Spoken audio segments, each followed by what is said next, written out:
Assalamualaikum sahabat cantik, senang sekali Saras kembali hadir di depan sahabat cantik dengan program kesayangan kita Jelita, Jendela Informasi Wanita.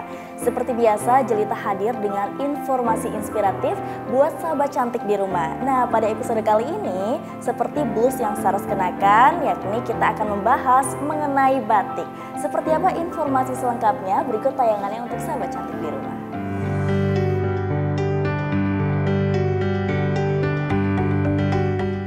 Batik telah lama hadir di Nusantara. Disadari atau tidak, tradisi ini telah menjadi bagian yang tak terpisahkan dalam setiap denyut kehidupan manusia Indonesia. Batik adalah sebuah tradisi melukis di atas kain asli Indonesia.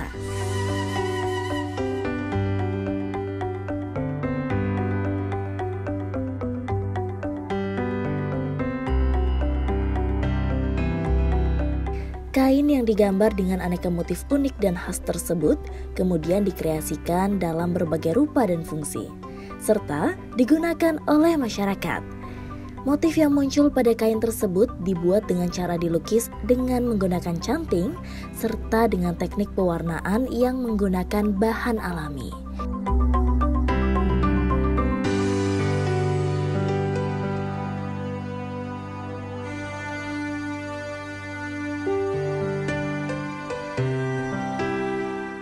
Batik adalah warisan budaya agung yang dimiliki Indonesia. Badan PBB untuk Pendidikan, Keilmuan dan Kebudayaan telah mengukuhkan batik sebagai warisan kemanusiaan untuk budaya lisan dan non-bendawi pada 2 Oktober 2009.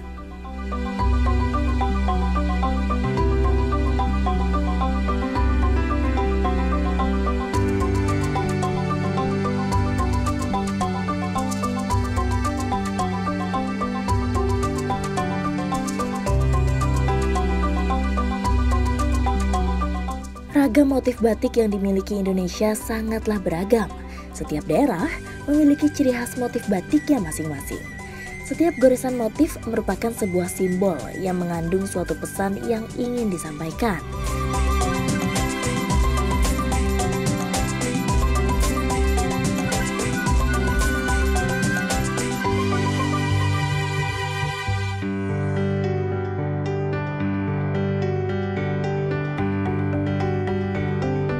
Seperti batik Betawi Torogong yang dikenal sebagai kampung batik Betawi di Jakarta.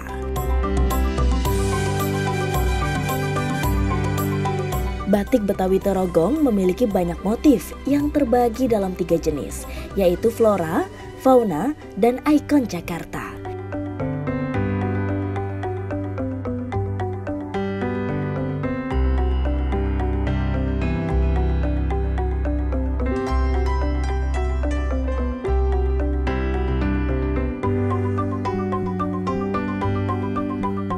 Di Kampung Batik Betawi Torogong, para pengunjung dapat mempelajari batik, berbelanja batik dengan ragam pilihan, melihat proses pembuatan batik, dan tak hanya itu saja sahabat cantik, pengunjung juga bisa langsung belajar membatik dari para pengrajin.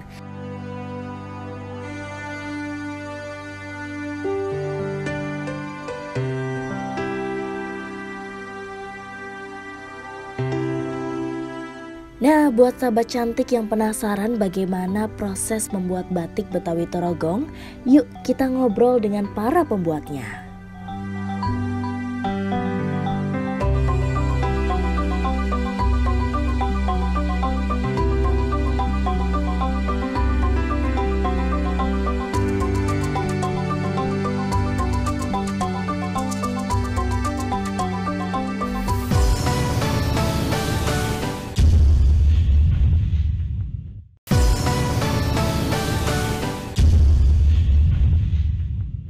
Balik lagi di Jelita, seperti yang Saras udah janjiin di segmen awal tadi, kita bakalan ngobrol langsung dengan Bu Laila terkait batik khas Jakarta, yakni batik Betawi Torogong. Daripada lama-lama, yuk kita simak tayangan berikut ini.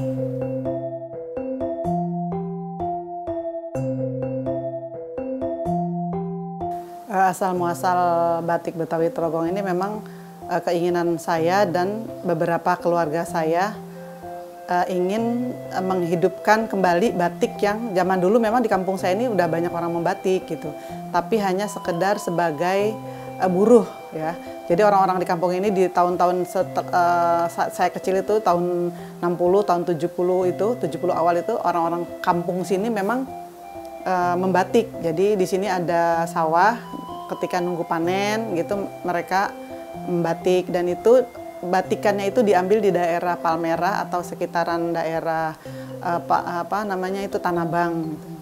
Nah, di awal tahun 70-an lama-lama karena Jakarta semakin berkembang kan hilang. Dan itu masa kecil saya bisa menyaksikan gimana orang-orang kampung sini dulu membatik. Nah, setelah Jakarta semakin berkembang dan batik sudah hilang, kemudian saya dan beberapa keluarga itu menginginkan ada lagi batik di kampung ini gitu. Sebagai orang Betawi asli, di mana Jakarta sebagai ibu kota, semua batik dari berbagai daerah dijual di Jakarta. Masa kami orang Betawi yang dulu pernah juga ada batik, tidak ada batik gitu. Jadi kami berkeinginan memang menghidupkan kembali batik yang pernah ada di Jakarta ini. Sebetulnya zaman dulu itu kan tidak disebut sebagai batik Betawi ya, disebutnya ya batik aja. Dan kemudian ada juga yang saya lihat beberapa koleksi di museum tekstil itu yang disebutkan nggak ada batik Betawi, tapi batik Jakarta. Jadi memang setiap daerah, sama juga mungkin seperti di Jawa ya, Jawa Tengah itu kan ada batik Cirebon, batik Pekalongan gitu. Untuk Jakarta mungkin kita lebih ke wilayah ya, selatan, timur, utara, barat gitu. Jadi memang cirinya kalau saya mengangkat ciri atau motif-motif yang selama ini sebagai orang Betawi yang pernah saya temukan di masa saya kecil gitu, sebagai pengingat kembali, oh di Jakarta, di Trogong ini khususnya itu dulu yang terkenal itu misalkan kayak banyaknya jenis-jenis tanaman, banyaknya fauna, itu yang saya angkat. Jadi tapi yang paling utama itu hampir semua dari wilayah Jakarta itu biasanya memang ya ikon Betawi, yaitu ondel-ondel.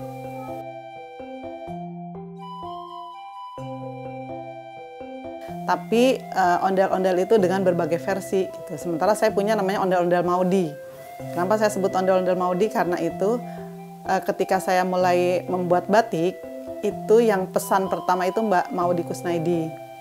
Makanya karena pada saat itu Mbak Maudi meminta motif ondel-ondel yang nggak serem gitu ya. Akhirnya saya buatkan menjadi, kita sebutlah itu ondel-ondel Maudi itu. Jadi mungkin sama ondel-ondel tapi versinya berbeda. Dan untuk batik Trogong ini saya punya andalan juga. Untuk batik tulis itu ada pencakar langit. Ya, yang ini, yang di atas saya itu, yang di belakang saya itu ada motif pencakar langit, itu dimana saya buat ondel-ondelnya melebihi gedung-gedung pencakar langit yang ada di Jakarta. Kenapa? Karena saya ingin ondel-ondel itu melambangkan Betawi. Saya ingin seberapa majunya Jakarta, seberapa modernnya Jakarta, Betawi harus tetap eksis. Dan ada juga andalan dari batik Trogong ini namanya tebar mengkudu. Ya, itu yang saya buat dari jenis tanaman pohon mengkudu. Sementara tebar mengkudu, kenapa saya sebut tebar mengkudu itu? Sebetulnya sih cuma singkatan juga dari sebagai orang Betawi itu harus tekun dan sabar emang kudu. Jadi kesabaran dan ketekunan sebagai warga Betawi yang semakin sedikit itu memang sangat diperlukan.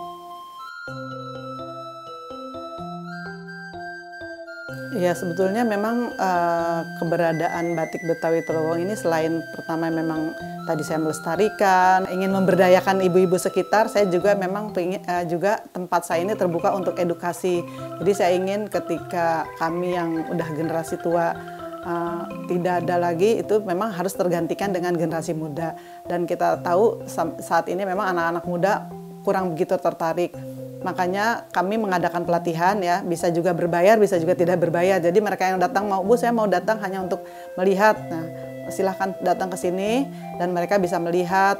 Dengan mereka melihat itu mereka jadi timbul keinginan untuk belajar seperti itu.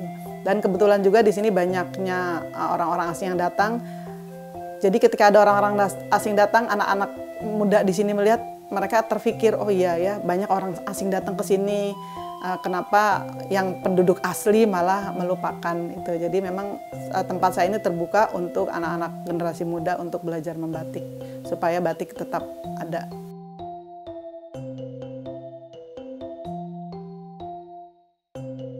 Alhamdulillah selama berdiri sejak tahun 2012 ini motif di batik Betawi Trogong ini sudah melebihi dari 40 motif.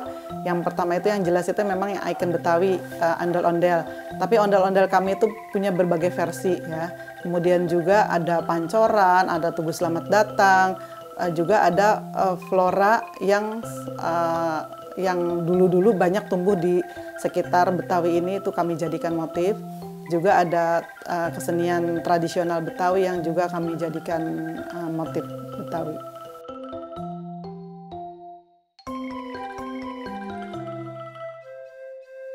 Ya, harapan saya pertama sebagai pengrajin batik Betawi di Jakarta ini ya, batik Betawi Trogong itu bisa menjadi bisa menjadi primadona di kota Jakarta sendiri ya. Jadi tidak hanya batik-batik yang berasal dari luar Jakarta, tapi batik Betawi Trogong ini bisa menjadi primadona untuk batik Betawi di Jakarta.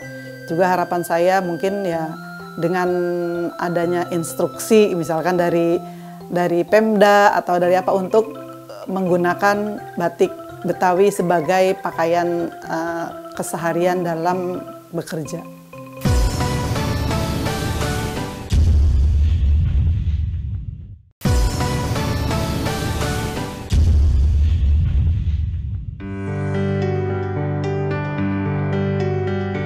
Proses pembuatan batik Betawi Trogong masih dilakukan secara konvensional, mulai dari menggambar pola menggunakan pensil, mewarnai, hingga mencanting kain dengan cairan malam. Di samping itu ada juga nih kreasi batik dengan teknik dicap.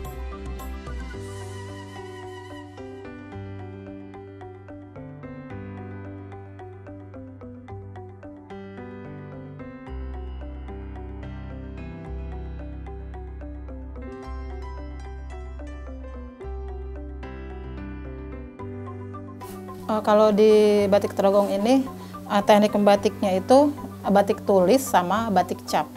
Kalau batik tulis sama batik cap itu lebih sulit, itu batik tulis proses pembuatannya ya. Kalau batik tulis itu proses pembuatannya kain putih digambar dulu, setelah digambar dikelowong, lalu diisen, setelah itu baru diwarna. Dan kalau untuk batik tulis ini, satu kain ukuran 2,5 meter itu selesainya 1 minggu, bisa 1 sampai 2 minggu, tergantung banyak gambarnya. Ya, kalau untuk batik cap itu lebih mudah pengerjaannya karena pakai cap.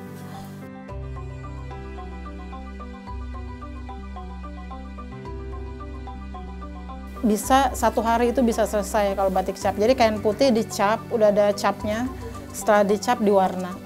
Seperti itu.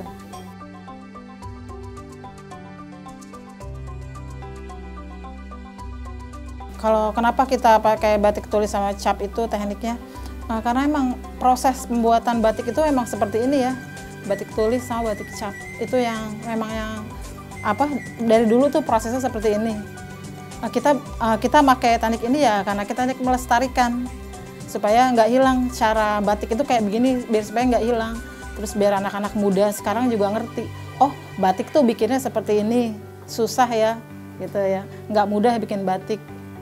Sekarang kan banyak batik-batik yang printing, itu bukan batik ya, kalau printing itu bukan batik, itu tekstil yang motifnya, motif batik. Gitu.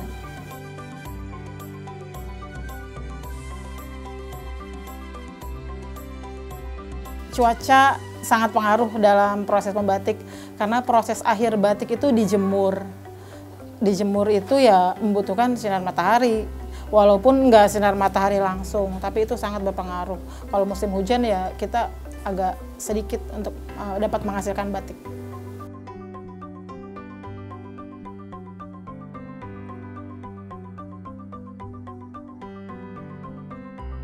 Ya semakin lama ya orang mulai males untuk ngerjain batik. Sekarang kan udah banyak kerjaan-kerjaan lain yang bisa lebih cepat gitu, udah nggak perlu skill khusus untuk ini gitu. Jadi ya orang-orang udah mulai melupakan ini ngerjain batik. Makanya mulai tahun 2012 ya kita mulai memproduksi batik kembali ya. Supaya orang-orang di sini mungkin kan sudah lama banget ya, supaya ngerti lagi gimana cara bikin batik.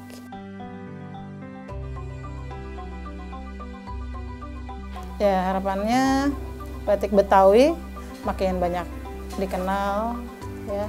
Terus juga anak muda nggak malu lagi pakai batik dan mau belajar ngebatik.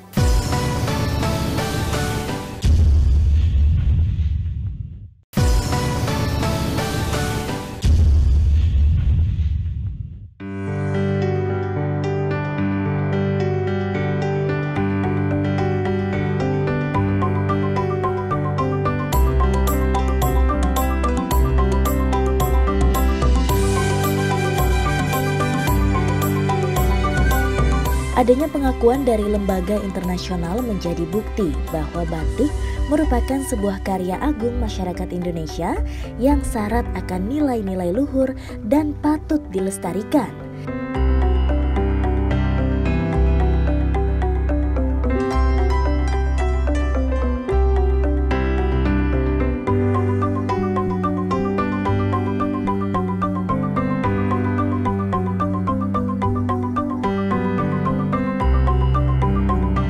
Karenanya, sudah sepatutnya bila batik mendapatkan apresiasi dan dilestarikan serta bermanfaat bagi generasi yang akan datang.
Bagaimana sahabat cantik, sungguh inspiratif ya episode Jelita pada kali ini. Dari Ibu Laila kita dapat belajar bahwa tidak ada hasil yang mengkhianati usaha.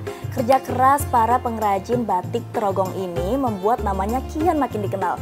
Tapi tak hanya dalam negeri loh, namun juga mancanegara. Nah, sekian dulu episode Jelita pada episode kali ini. Insya Allah kita bakalan ketemu lagi di episode selanjutnya. Saras pamit undur diri, tetap jaga kesehatan. Assalamualaikum warahmatullahi wabarakatuh.